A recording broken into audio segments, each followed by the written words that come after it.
Così non va.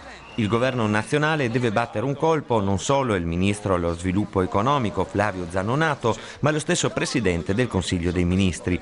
Electrolux è una partita che non riguarda solo il Friuli Venezia Giulia, ma 4 grandi aree regionali italiane e quindi tutto il paese.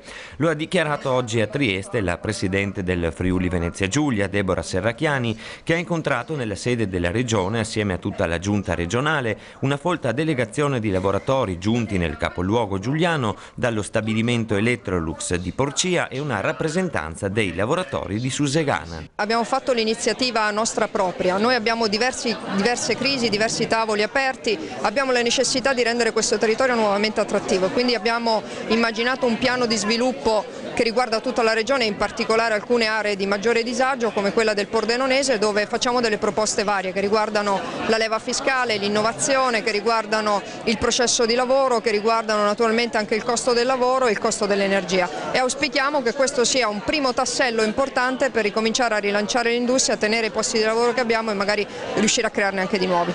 Lei prima ha detto, scusi il termine, di essere incazzata con il governo italiano che non vi ha ancora mai convocato.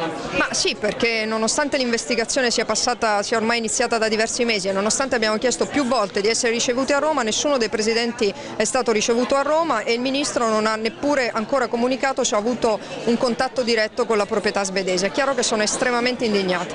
Ora che aspettative avete per l'incontro del giorno 27, quando appunto verrà comunicato il piano industriale? Ma io, guardate, l'ho detto con grande chiarezza, non ci vuole un'investigazione per capire che dei 4 stabilimenti quello di Porcia è quello più a rischio per la tipologia di prodotto e anche per gli interventi e le scelte che sono state fatte nel passato e che gli stessi lavoratori oggi hanno ricordato. Quindi la mia è una enorme preoccupazione e siamo pronti a tutto, cioè nel senso che abbiamo già preparato tutte le iniziative da mettere in campo, sia se sarà uno l'esito dell'investigazione sia se sarà un altro.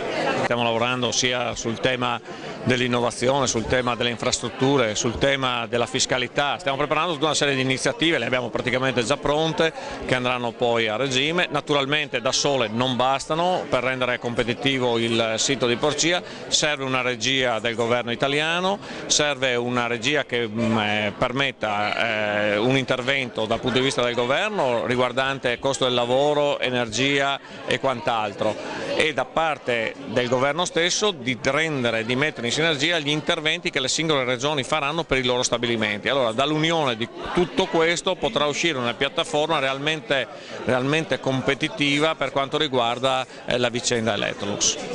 Una piattaforma che comunque servirà anche per altre crisi aziendali? Assolutamente sì, perché quando si parla di costo del lavoro, di energia e di fiscalità, ovviamente poi tutto questo serve per tutto e noi anche qui in regione ne abbiamo parecchie. Nel caso di Electrolux, essendo un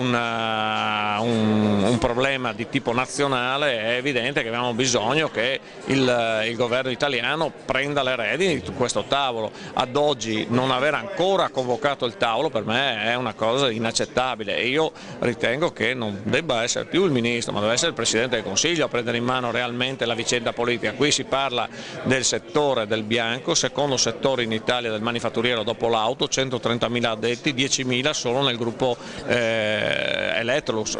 Penso che cosa deve servire ancora perché il Presidente del Consiglio prenda in mano questa vicenda? Ecco, questa è la domanda che ci facciamo tutti.